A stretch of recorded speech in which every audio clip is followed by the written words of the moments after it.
On the Lightsworn strategy, played him in a mirror match the other week. He won. So the superior Lightsworn duelist is now here to show us what his deck can do. Kind of a similar version that we saw as last Lightsworn duelist with the dragons. But Nick has won the dice roll here. And he is, as mentioned, Snake Eye Fire King, also utilizing Kashtira cards. How do you feel about this? Because that definitely just squeezes out a lot of non-engine, right?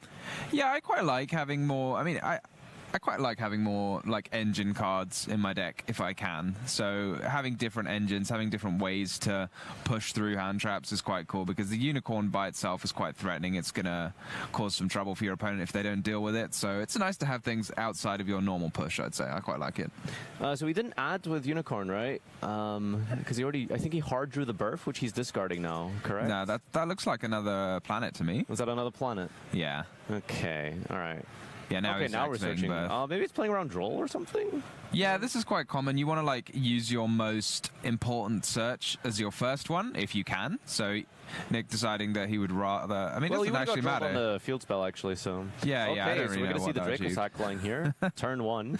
I think this basically just makes Apollousa, right, before committing to your normal or your original Sinful Spoils. Yeah, it's pretty cool. I quite like it because you've kind of naturally got the level 7 with the Dival Star, so pairing it with any of the Kashtira monsters, then you get 2 level 7s, and then if it's Unicorn, then you've got Birth as well, and then you can get a 3rd level 7 to make Apollousa with your Dracosac tokens. Yeah, pretty strong, as you can do all of this without your normal, and then that Masquerena being used as fodder for the summon can easily be brought back later with Flamberge, so... Yep, that's 4 materials on the field here. And no Nibiru, as this is the check here just before we make the link 4. And there it is. One thing I find quite, I get a bit paranoid is, you know, Apollousa protects you from Nibiru, but it doesn't protect you from, like, Nibiru plus, like Ogre or Imperm or something. Oh, so wow. if your opponent's got those two, they can just hold them right until the end of the turn. Safe it's really that they'll weird, resolve. right? Because Nibiru is really strong when paired with things. And I think maybe there was, like, an argument, perhaps last format, where you could hold Nibiru with a negate just before they equip with Savage Dragon, for example. But nowadays, you're kind of just playing a lot of Link monsters.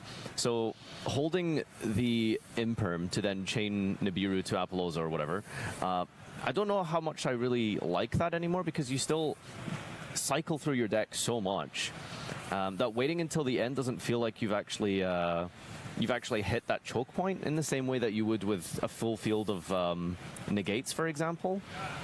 Yeah, it's interesting because again, the best thing about the Snake Eye deck is all the follow-up it has. So some players, you know, if you Nibiru their field, then that's kind of it. Whereas with the Snake Eye deck, they're going to come back at you next turn. So you're under pressure to take a lot of advantage of it. So Diabellstar gets the Sinful Spalls, and then the Poplar gets the Divine Temple. So both spells in rotation here. And yeah, I mean, we're gonna see like the ultimate full combo possible in Snake Eye, especially involving the Kashtira cards. So this is gonna be something really difficult to break through. Yeah, we're gonna end up with all 3 engines coming into play, because there's still that original face down, which can be used to get the Ponix even after all this has happened. This is absolutely crazy. Yeah, let's see if he also plays the Harbinger. He does indeed play Harbinger, so I think this should also probably get to that point as well. Yeah, this is a truly formidable field here, especially the spell negate is massive, since Lightsworn is generally like monsters and spells, and there's just a lot of powerful ones, talents, Charge Light Brigade, of course, Solar Recharge. Really good things to stop with Harbinger. Yeah, we're going to go through, like, so all the field spells. That's kind of sick. Yeah. I like Visa Starfrost on for Wing Beasts or something, right? Or for fire monsters. I mean, normally you, when you play a deck that runs field spells and you cycle through them, you know, you just put one on top of the other, but Snake Eye gets that extra value by being able to send the field spell and then activate a new one first, yeah. It's very cool. Oh, okay. Doolittle Chimera, generic fire monster here. Yeah, I've seen this a lot in the Fire King build, because when it gets destroyed, you get to add a fire monster back. So because you're destroying things a lot with Fire King's effects, you can get that Kirin back to your hand or something like that. It's a pretty neat card to use. It's also a Link 2 you can bring back with Princess. I see. All right, so what do you think? You go Fire King Island, destroy the Doolittle, add back then special Sacred Garunix? Yeah, I'm not sure what you actually add back. I think the ideal plan is I don't know if you can go through Sunlight Wolf when you've got an Appaloosa, but I've seen the deck go through Sunlight Wolf a lot, so you end with a Kirin in hand and a Hope Harbinger and a Princess in grave, and sometimes the Blow Whale on the field as well. The what? The rank 4. Ah, okay. Well, Link 4 even. The one that people made, you know, when people were sort of debating whether to run Phoenix or Zelantis but this is a different kind of Link 4 that has, when it's destroyed, you can summon a Link 2 from your grave, so it's a different way of getting back IP, and it's a fire monster, so it's very easy to destroy. I see. All right, well, here comes the Sacred Garunix here, destroying the Poplar. And then there's your Kirin access now. So Kirin, yeah, you get to destroy a card from your deck, which I feel like back in the original, you know, days of Yu-Gi-Oh, destroying cards from your deck was probably not a good thing. But nowadays, destroying a card from your deck is absolutely wonderful. Get to choose a card's effect to activate. Yeah, I think Ponix did so much for this deck because Fire King Island was a support card for Fire King back in like 2015-ish, or I want to say. Shining Victories, actually. I think it was played with Cosmo, if you remember. You could destroy the ships in your hand. Yeah, I love doing that. That was so much fun. And then you could also get rid of the island, then you destroy them all on the field and summon more monsters again. Yeah, and you also have the protection effect of the Ritual Sanctuary, sorry, the Fire King Sanctuary off of the Ponix. Because some ways to like out the field is, you know, just get rid of the Fire King Island. But there's like so much protection involved here with your Sanctuary. And then everything else also floating in the process, like Princess, which is still yet to be summoned here. Do we just not go through Princess? Yeah, I haven't seen it yet. I mean, it's not as a massive a downside as you would think. On when you hear someone say, okay, if you destroy your whole field, that sounds like it should be a downside. But it's Fire Kings. They don't mind being destroyed. They'll come back again. They'll start destroying opponents' cards. I'm not sure why Nick's got an SP on the field.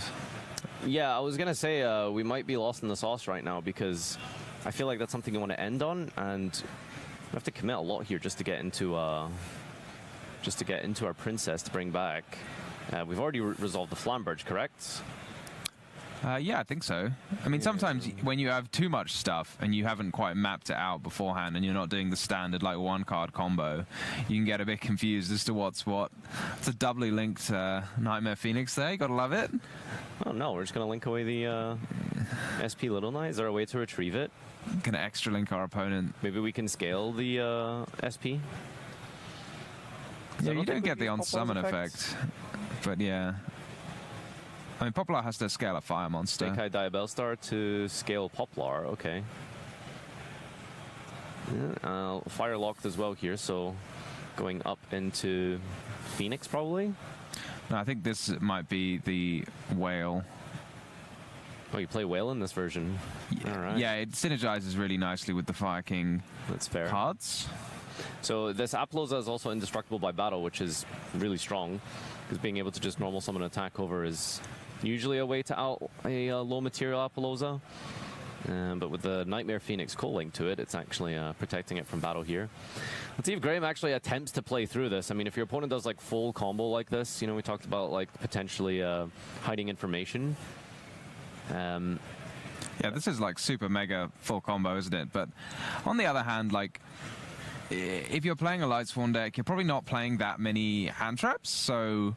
Yeah, there's just no space. You just need that gas. Oh, you're going to be going second into full combos every game, almost, right? Or every other game. Because if you're not going to stop your opponent, they're just going to do this. So you've got to be playing... You can't just... Huh? Your plan can't be to concede. I am as shocked as you are that resolved, I must say. Playing around Talons? It feels like a prime target to negate. You know, it's like 2 cards. Yeah. Okay, Appaloosa will not be negating Imseti. Interesting. That seems like here. The best value negation for Appaloosa that I've ever seen in my life. Yeah. Okay. So what do we have in terms of disruption here? We can go Flamberge, summon out Masquerena. We got 2 Apollousa. We got double pop with Amblo and Princess. Yeah, you got Kirin in your hand, which will trigger Garunix in the grave. And then that can get to Arvata, right? Yeah, and when the whale's destroyed as well, it will bring back a Link 2 from the grave, so you can bring back the SP as well. We're looking at like 7 disruptions. Yeah, you can summon the Masquerena back. I don't know what you make though when SP's already been used. Is this like a Lightsworn pen summon? Yeah, yes it is. I'm really curious about the choice of the positioning here. It's just putting it in different zones. I don't know why you put it in different zones to your opponent's cards, because none of them are imperms, but you know. I do quite like the pendulum style that Graham's approaching here. I mean, there's nothing to stop the King Sark, I guess. I mean, you could, if you really want to, like bring out the Masquerena into, I don't even know what do you summon with Masquerena? Because we went through SP. Yeah, for some reason. I don't think anyone's playing Nightmare Unicorn these days, so. Ooh, discarding Vice here. I can't quite see what he discarded with Imseti, but Vice's grave effect does special summon a Lightsworn from the grave. So we'll see if that was a Lightsworn he discarded. Probably a Wolf, knowing Lightsworn players. Unless you always draw a Wolf without the recharge and vice versa, so it's never you never really get fully satisfied like that, do you? Do you think before discarding it's worth summoning Imseti? Just so you have that guaranteed field presence, and it means that you know it doesn't start any chains or anything. Yeah, I think it makes sense. You just get it on the field first, because if your opponent's going to interrupt and destroy your King Sarcophagus, you might as well have a monster in play. Gosh, there's it just feels like so much here. We could go battle phase and clear the Nightmare Phoenix. Well, is Phoenix protected from battle as well, or is it? I think it's the whole co-link, isn't it? Yeah, yeah. Okay, that's a bit rough. Photon Lords, potentially, to negate. Well, keep in mind, you have the King Sarcophagus, right? And I think if you're... Yeah, we can use the spell effect. Yeah, that just sends things to the graveyard. Gosh, I wonder if like going to the battle phase first here before committing to the Sephir was the play. Yeah, I mean, there is a lot of stuff that requires main phase, so just saying the words battle phase to your opponent will probably prompt a lot of things to happen. Yeah. It's like a magic trick. You just say battle phase and your opponent goes, I've got to do all these things. Wait a minute. I'm going to link... Oh, is this going to be Underworld Goddess, maybe? Underworld Goddess using... Doesn't feel like a high value. I don't know, here. But like I don't know what else sort of interrupts your opponent. He is checking his opponent's field here, so yeah, that looks like an Underworld Goddess. I guess like Sephir makes the most sense, although Sephir is kind of checked by Apollousa. Although we have lost our battle phase protection. Okay, so we can use the I think that was Imseti. What was the other name there? Is that a Happy? Yeah. Doesn't Underworld Goddess do some more irritating things? I think it negates all monsters in the grave, right? Yeah, it has a graveyard interaction, like stops things from being summoned from the grave, does it? Yeah, negates well, yeah, that's a second effect, but the on-field effect now is it just like basically imperms everything. Yeah, it negates all monsters, face-up monsters that your opponent controls at the moment, I think. We'll double check in a second, but yeah, it's I'm just going to double check if it stops the spell here is the most important thing. Because the King Sarcophagus giving the send effect when attacking is pretty relevant.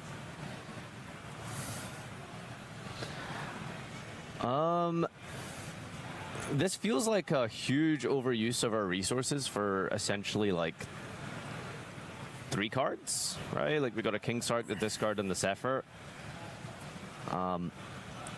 Nick feels like... I just feel like Nick has maybe overcommitted a bunch here. Well, he's still got a lot of things going on. He's still got the Apo. Yeah. Still got the Kirin. He's a lot more at risk now. Still got the Whale. And the Princess. Like, the issue, I guess, is a lot of these interruptions are like monster-based almost, so you do maybe run out of space on your own field, so you might have to use them in a non-ideal way. As if you had 10 monster card zones. I'm trying to think of like the ideal situation for Graham's hand at this point. Like, the Regained isn't ideal to draw. He can Dragon Link it from now. the hand would be really good. Negate the effects of all face-up monsters your opponent controls. Okay, cool. So the King Sark is still online. And what does it do? Does it stop things from being summoned from the grave? Well, it also can't be. It's unaffected by card effects unless it's targeted. And then when your opponent activates a card effect that specials a monster from the grave, you can negate the activation. Which there is at least one in Lightsworn, right? Summoning from the grave? Yeah, well, there's loads actually. There's Wolf, Phallus. I guess including itself, yeah, that would work. That's true. This is decent synergy here. We got a Chaos Dragon with the Branded Regained. So we get a draw, and digging further here is really, really powerful. We got a couple of things out the deck, and top decking a charge would be massive. Yeah, maybe Graham's just going to wait, because obviously it's better value if you can to get the... shuffle back one of the black or white dragons. Yeah, to get an extra card in hand and follow up for next turn, but it's a lot to deal with. You have to clear this, and you also have to make sure that they don't have any follow-up. It's going to be quite hard, I feel. But we are going to go to battle phase now. He actually made it into the battle phase, and this King Sark is going to put in work. Oh, maybe it's not going to put in work. I didn't think your monster got sent to the grave with King Sarcophagus. No. It's, did he just crash or something? Yeah. I don't know why you wouldn't... Am I right in thinking King Sarcophagus, it just sends the monster to the grave when it battles? It does. But the Underworld Goddess is negating it. I just thought it was bigger. But it doesn't negate King Sarcophagus. Oh, yeah, true. We went over this. Yeah, the monsters is negated, not the King Sark. Yeah. I'm a little confused. Oh. Okay.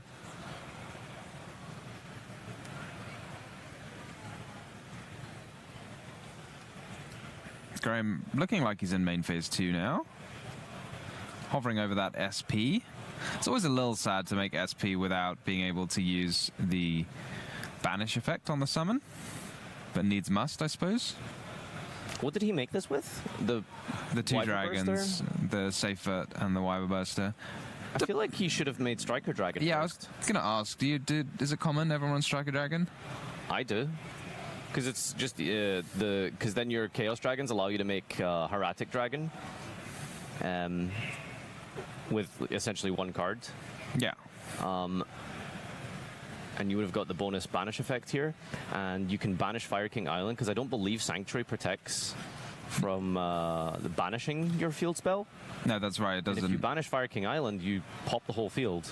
Yeah, I mean, popping the whole field is less powerful than it sounds. Yeah, for sure. But it's probably worth it just to get rid of the island, and you're going to have to chug through all of your opponent's interactions at some point.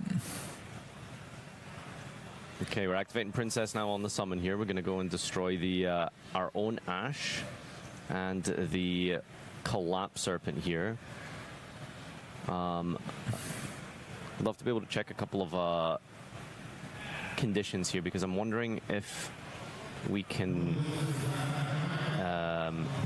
if SP Little Knight is chained here, if we still destroy with Princess. Let me have a look. Yeah, I'm not 100% sure.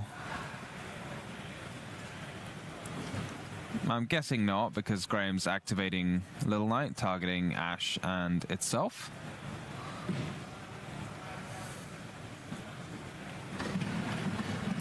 So the wording on cards nowadays, so if it says destroy both of those targets, then it would not destroy anything, and if it says both of them... So Promethean Princess is destroy them, and if you do. So that means... Oh, so them is like the sort of unspecific, so... And then the if you they don't have to both be in play. Yeah, but then I guess it just won't summon itself? No, it does, because destroy them means it needs to destroy at least one. If it says, like, destroy both of those targets... Yeah, but it's an if you do. Yeah, but, like, so them is still considered to have happened as long as at least one of them is destroyed. Okay, and if you do being simultaneous here, yeah, which means B will happen regardless of A, I suppose. No, it has to destroy at least one. Okay. But as long as it destroys at least one, it comes back. You were my conjunction teacher. Thank you. Yeah. Appreciate that, Tom. Yeah, the number of times I've just sent people that old Yu-Gi-Oh article that says conjunction, what's your function? Yeah. To go through it, just be like, just read this. They all work that way anyway, sequential, except specifically also is the one that isn't if B happens, do A, or vice versa, and stop. Yeah. But it happened, like, it did confuse me the first time I read it, like, how one thing can, like, have to have the other thing to happen, but they're considered to happen at the same time. But that's just how the game works, I guess. Yeah. Do we have more names here? Oh, is that Ringworm? Yes, yes it is. Okay, we have a ringworm in rotation now. Is Graham playing multiple Horus monsters? He's just 2 so far. I think he would have no, he's only got Happy and Imseti. Okay, he's just sending another copy here just to discard that ringworm. Because Gold Sark is 3 times per turn, right? Oh, King Sark is 3 times per turn. Yep. What's the last card in hand? Is that a corridor? I'll take your word for it. What's that? Looks like a Nemesis corridor. Yeah, it returns a banish card, specials itself, then you can use the effect to add... well, it doesn't actually add anything. That's Flag that does that. Corridor, this just lets you make Colossus, which, I mean, doesn't really achieve anything. Colossus... Oh, is it a Thunder? Yeah, so you can you can do interesting plays with Colossus access in multiple decks using the Nemesis monsters. You can add with Primal Banshee into Flag, then that gets you Corridor. You can search this off of Cupid Pitch was a popular way to get to this. Oh, that's super cool. Colossus Pass years looks pretty rough. But yeah, I don't think it's going to do the trick, is it? Yeah, I mean, you can go like Typhon maybe and like bounce something, but even then that seems very weak just now. It's quite redundant in this situation. I feel like Nick has a lot going for him on the field here, and it's just a case of dealing with SP Little Knight and then Colossus, and you should be okay. Yeah, when you pass and your opponent's still got 5 monsters, you feel like something's not gone quite right. Ain't in his favor here.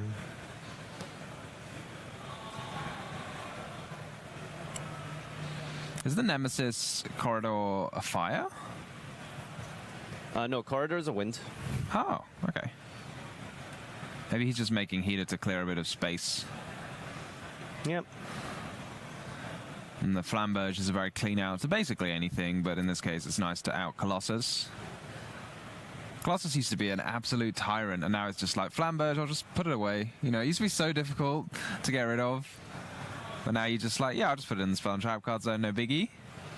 Yeah, I mean, it's a way to say that the game has progressed to the point where you can easily deal with targeting, non-targeting effects, unaffected monsters in multiple different ways. We've seen Underworld Goddess played here, which deals with unaffected monsters. Flamberge just deals with indestructible monsters. Yeah, it deals with literally anything, the Underworld Goddess.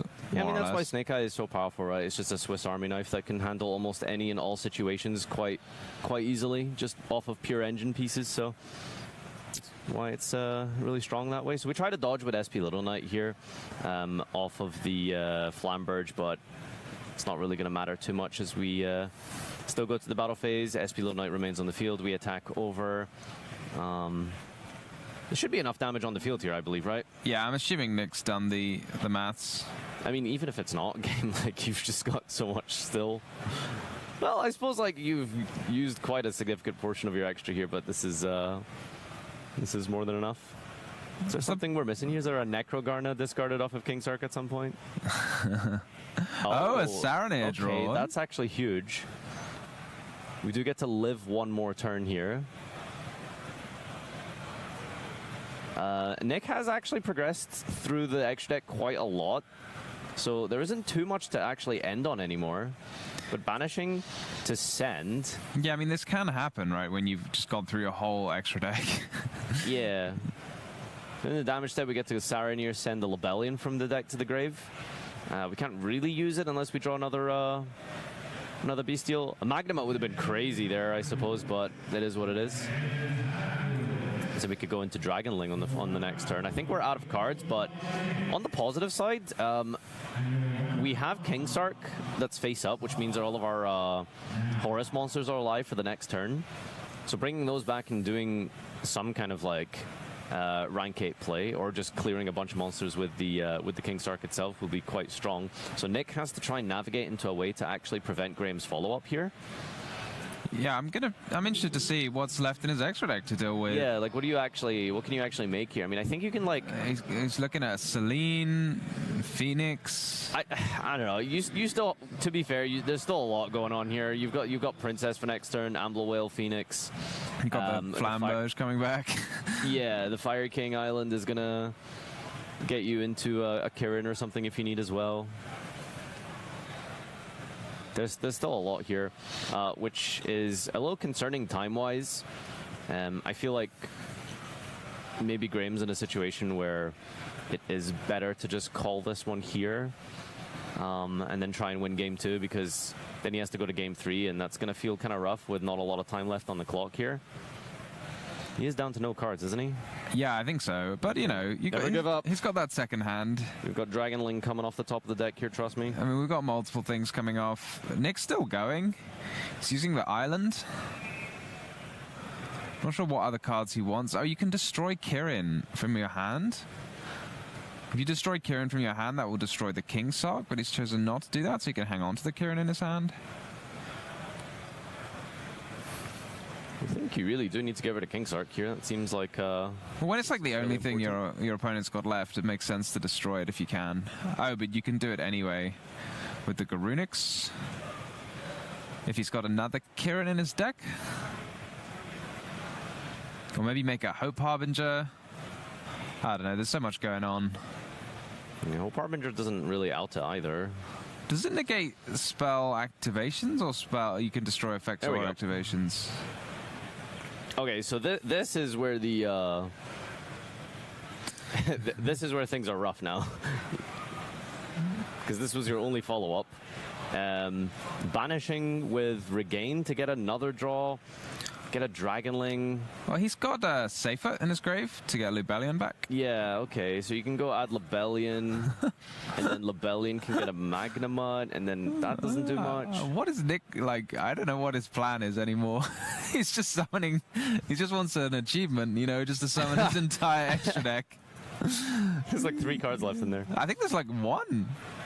There's not much left with this Celine, right? Like, it's just going to bring... Well... He was pointing at Heater. Is there a spellcaster we can bring? Well, you can. You can bring back Heater, because that's the special summon in defense, funnily enough. Oh, I think he was just making space for his SP Little Knight returning in the end phase, right? Because he definitely wants the Flamberge. Wait, what's going on here? He drew it. You mentioned Necro Gardener, but there is a super Necro Gardener in the side deck here. A super Necro. And we're not talking about the rarity here. We're talking about Electromagnetic Turtle. I want to see what the what that side decked for. Oh, this is really cool. We've got Dragonling in hand, and we've got the Chaos access here. Oh, maybe we didn't have adding Dragonling. Sure. All right, this is really cool. We'll see if we can... Wait, what are we doing here? Yeah, I was going to say, Seyfert's not a Lightsworn, sadly. He was showing him what he sent there. Okay. How did he get... Yeah, so he's normal summoning the Dragonling. But how did he get the Seyfert in play? Oh, wait, we just normal summoned twice. Yeah, that does look like that's what happened. Right? We didn't because you can't special summon Dragonling unless you have a Lightsworn in your graveyard. Yeah, I'm a little confused how that's... Okay, let's try and rewind this real quick. That was definitely 2 normal summons, right? Yeah, I don't know. There's no other effective dragon. Like, you have to have a Lightsworn, right? And that's a Seyfert and not a Lightsworn, so...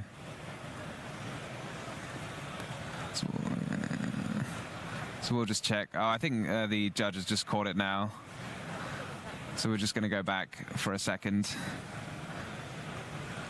Okay, we have informed staff about this, so we're going to rewind here and...